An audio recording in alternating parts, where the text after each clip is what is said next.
Hello guys, তো আমার এই ছোট্ট ভ্লগে তোমাদের সুস্বাগতম।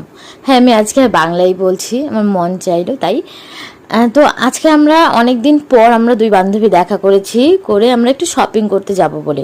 তো প্রথমে ঢুকে পড়লাম কসমোতে ঢোকার পর সেখানকার যে হাল, মানে মাছ বাজারে এতটা ভিড় থাকে না যতটা ভিড় কসমোতে ছিল। তোমরা দেখো একবার কতটা ভিড়। হ্যাঁ, তবে ভিড় হওয়ার কারণ আছে, কারণ পুরো মাথাভাঙ্গা সাব ডিভিশনে একটাই আমাদের কসমো, আর সেখানে রিজনেবল প্রাইসে যে কোনো জিনিসই পাওয়া যায়, তাই ভিড়টা এখানেই বেশি হয়। আরও আরও শপিং মল আছে, তবে এখানে ভিড়টা বেশি থাকে। তো আমি ওই ভিড়ের মধ্যেই কিছু কেনাকাটা করে নিলাম।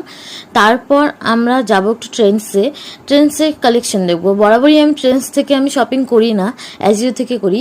তো সব কিছু যেগুলো আমার ভালো লাগছিল সব কিছুই আমি দেখে নিচ্ছিলাম, ব্র্যান্ডটার নাম সেটা আমি গিয়ে অ্যাজিওতে সার্চ করবো।